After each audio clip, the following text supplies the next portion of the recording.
whispering so softly is that I lost my voice on Wednesday, so it's almost been a week. My boyfriend had tonsillitis, and he ended up giving it to me, and then I developed laryngitis. So the first trip to Chicago killed my immune system. Jesus Christ, absolutely killed it. So I got really, really sick, but I'm on antibiotics and all that jazz now. So this is pretty much the most comfortable that I can speak without my voice cracking and being really hoarse. So without further ado, I'm gonna grab a drink real quick though. I love melon Powerade. It's my favorite flavor.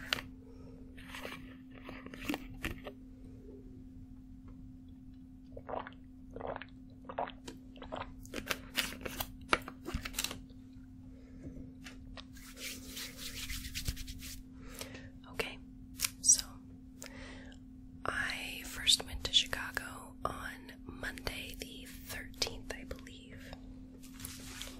I just have a little paper here. Keep me on track. So I was first in Chicago the 13th and 14th of August, and that one I was in Chicago to see the Smashing Pumpkins in concert. So let me look at my little box of wonders here.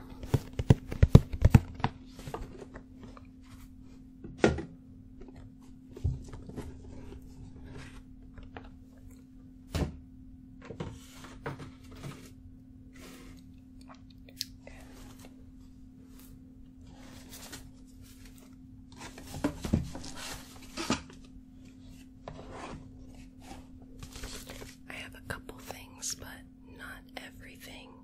I seem to have lost my brochure for the Field Museum.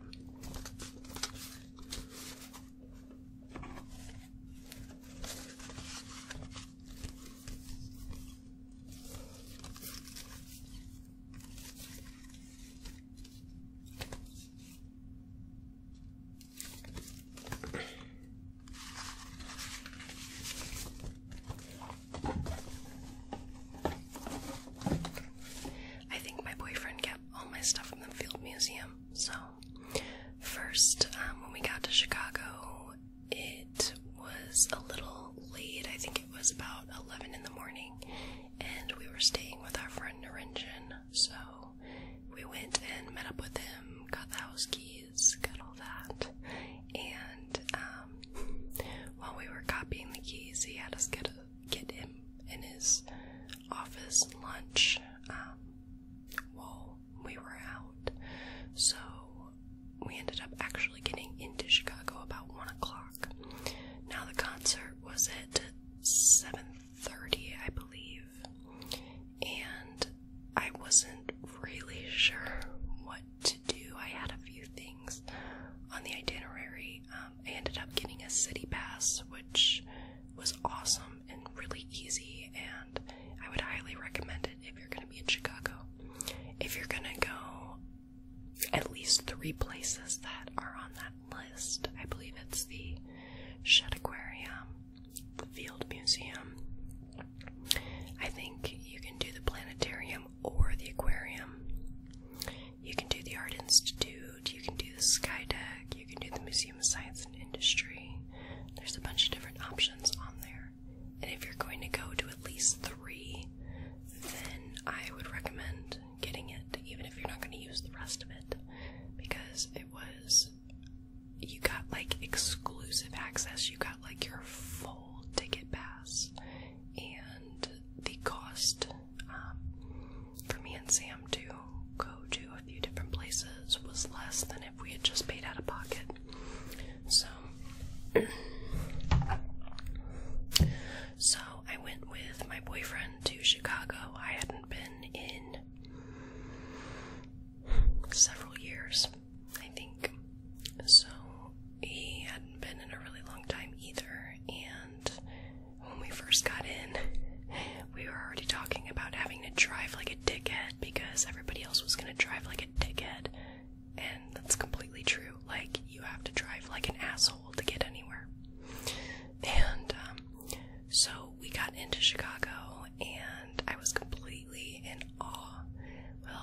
skyscrapers, it always takes my breath away. I think I've been there 4 or 5 times now, and no matter what, it always takes my breath away. So we decided to, we got an app called Spot Hero, and we decided to park in an area that we could walk around different places, and I think it was only a mile away, which ended up being a lot because we walked everywhere, and I wasn't really prepared for it. So we walked to the Field Museum, and I think that's the only thing we did the first day because that's all we had time for. I had never been before, but I heard that it had one of the largest collections of mummies in the US, and if you didn't know, I really, really, really enjoy ancient Egypt. That's one of my favorite subjects. I wanted to be an Egyptologist since I was a kid. So I figured that it would be at least a few hours and we could like go to the aquarium, but we ended up staying for like 4 or 5 hours. And we didn't even get like halfway through the museum. So when we went in, you are immediately greeted by like a skeleton of a dinosaur, and Sam is really into dinosaurs. He loves dinosaurs, so we looked at that for a while, and then we went up and we explored like all the ancient Chinese, I think there was Japanese artifacts in there as well, and we looked at like all the crystals and the jades, and there was a big mineral section, and we kind of bounced from exhibit to exhibit, and I wanted to have the brochure that I could like show you where we went, but my best memory is of seeing all the mummies. So with my city pass, I actually got access to that exhibit, which is running right now. It's a special exhibit, and they have Incan mummies as well as Egyptian. So when we got in,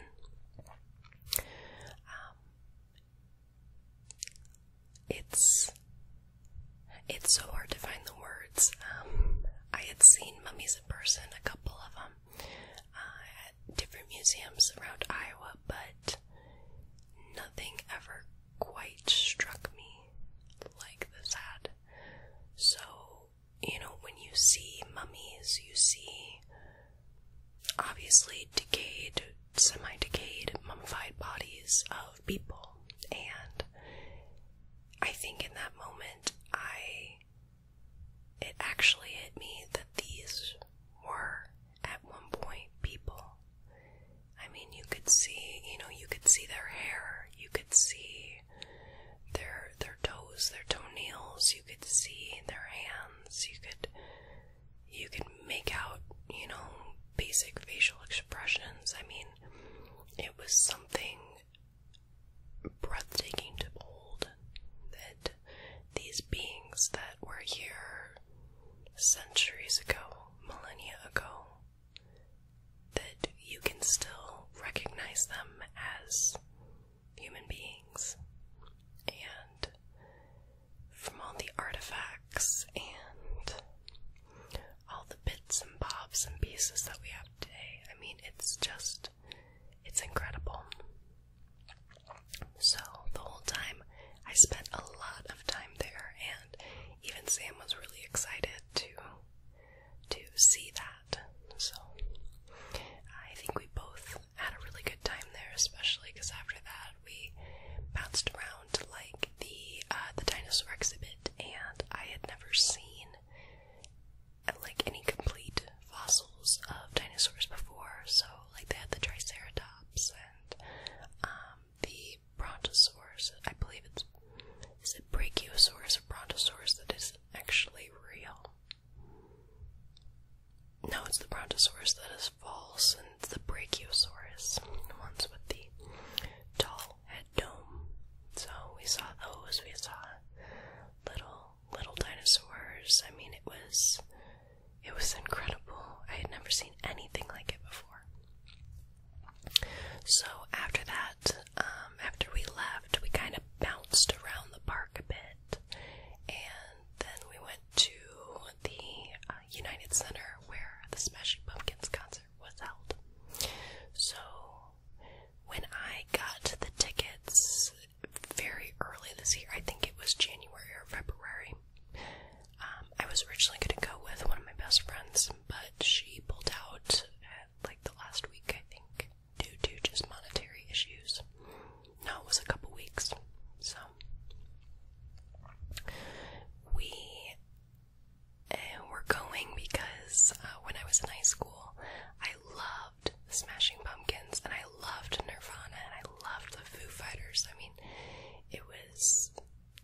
was, I was really into the 90s.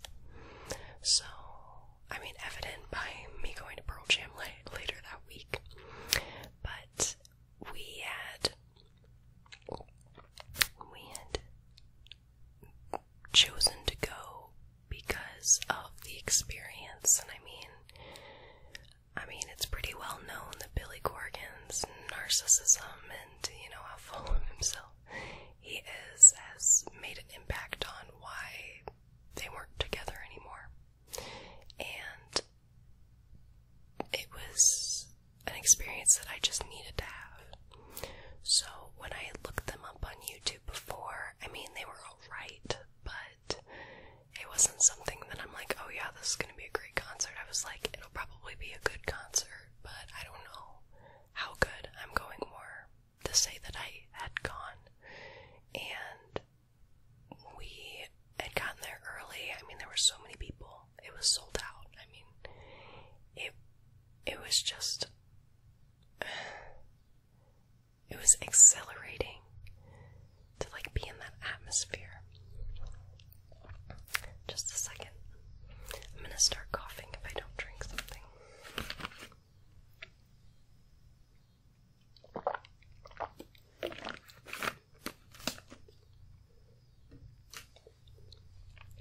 So we were sat in the 200s section, and I think my ticket stubs are also with Sam, but we had a beautiful view of the stage. I mean, it was $100 for each ticket, which that was about as much as I was gonna go, and it was really a good price to go with.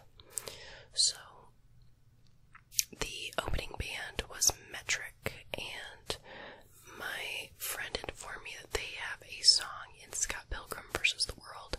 I didn't know that, but when they were playing, I mean, that girl has an incredible range. It is something fierce.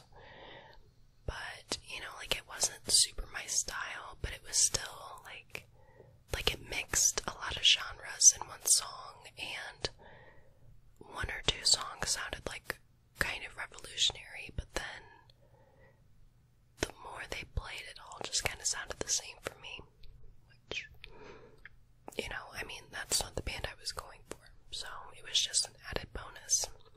But after every single song, after they played the song, the girl comes up and goes, "Thank you, we're Metric."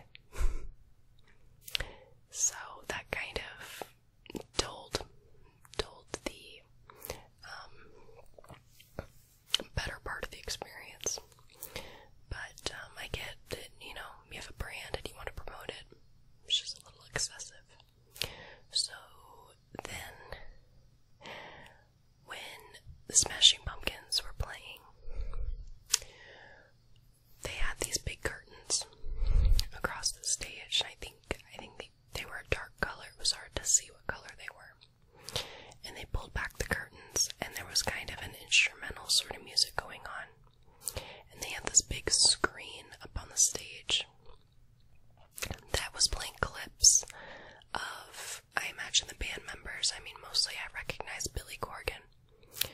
And it had different, like, it was almost like you went in MS Paint and, like, painted over things and did different graphics on everything. And while that was playing, well, I guess I played for a while, played like a movie, and then after that was playing, Billy came out with an acoustic guitar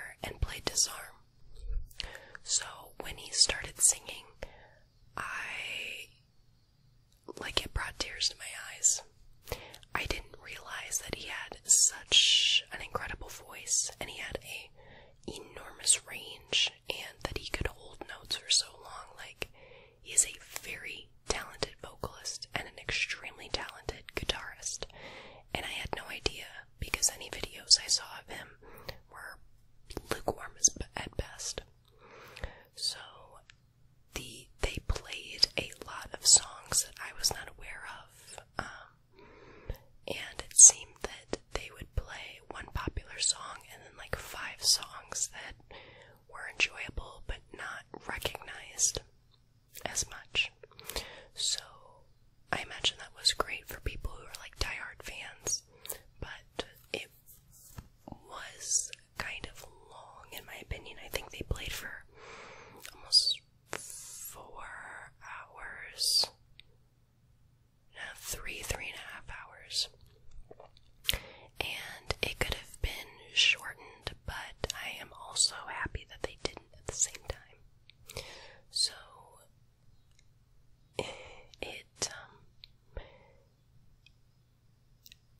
like I'm getting chills just thinking about it. It was just so ethereal to be there. I didn't even like feel like I was there, like, because I was just so high on the atmosphere. And I mean, like, when they played Zero, it was so hard and it was so energetic and it was just so electric. It was just tantalizing to the ears. It was something that I cannot even describe. Not in the least. I mean, I could see it in my head, but I can't even remember how incredibly complex and just electric it was. So, my personal favorite songs by them are Today and Bullet with Butterfly Wings, of course. I liked Jelly Belly a lot, but I don't think they played that. They did play Stairway to Heaven. And what else did they play? I think they covered a David Bowie song, but I can't quite remember. I'm not really a David Bowie fan, so I wouldn't recognize it. But it wasn't just a concert, it was an experience. You had like a musical and a movie and a concert all at once, because they had these screens that, I think it was like 5 or 6 of them, that would rotate and move across the stage, and they constantly had people on the stage and moving props around, and these screens would come together and make a full screen for different like music videos that they put together, or there was like a clip of Billy talking to the audience, and there was a couple different connected little miniature movies near the end, and they have, like clips from the band growing up, or just clips of previous music videos that they had done. They would have the screens turning, and they would have them play all sorts of patterns, and they had light shows, and it was a theater performance as well. So Billy didn't really talk for most of the show. I'd say about 75% of it. If anything, James Iha had talked quite a bit, and like they had discussed, growing up in Chicago, and they were joking back and forth, but I think really James Iha was kind of the ringleader, and it seemed that Billy, like he was humbled to be there, but he still just wasn't really very talkative, so I had actually expected him to just talk the whole time, really. But he didn't. He more focused on the music, which was cool. And just to see like all their younger pictures, and they had like some clips of a man speaking and talking. It was a very dramatic kind of thing. Like the whole thing was just very dramatic, but it was really cool. So when it had finally ended, I mean, my boyfriend really didn't want to go, but even after that he said it was really cool.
this is the map that we were given.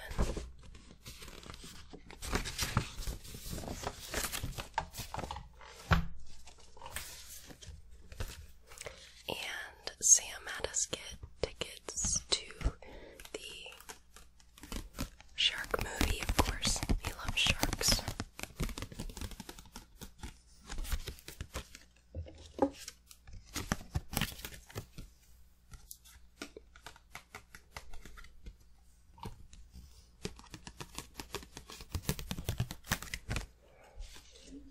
So we spent several hours there as well.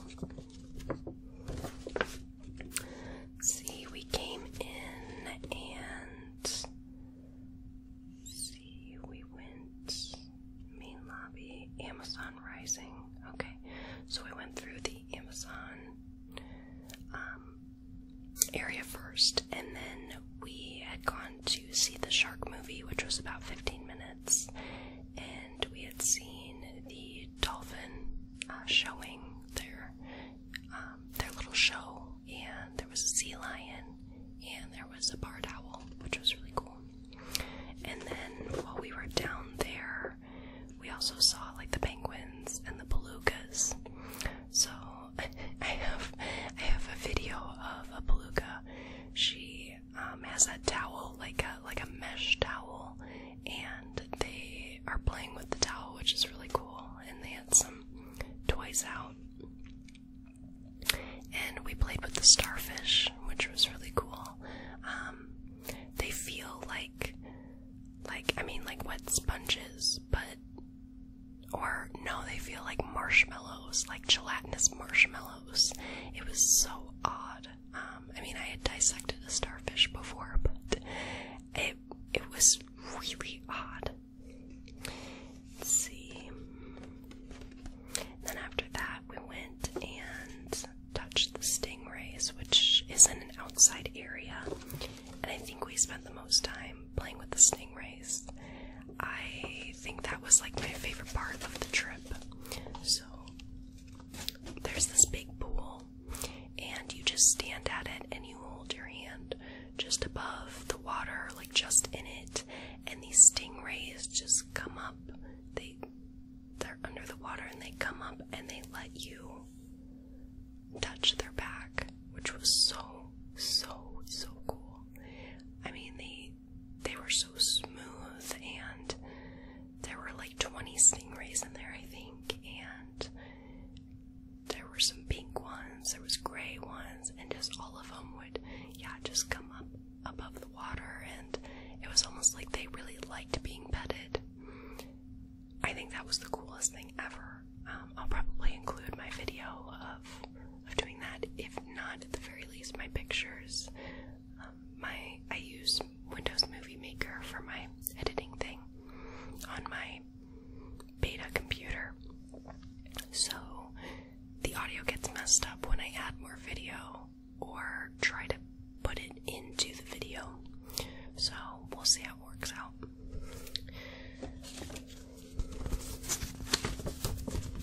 Okay, so after that we went through the ocean exhibit and the Great Lakes, the islands, the rivers, the reefs. It was an incredible experience there. And the last thing we did was we went to the Art Institute. We weren't able to stay very long, and I went because I thought they would have more Egyptian artifacts, and they had like one, so I was really disappointed.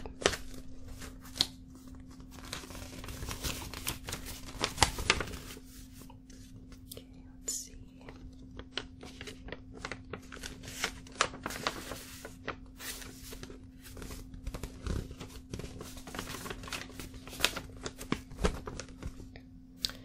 Okay, so we went in through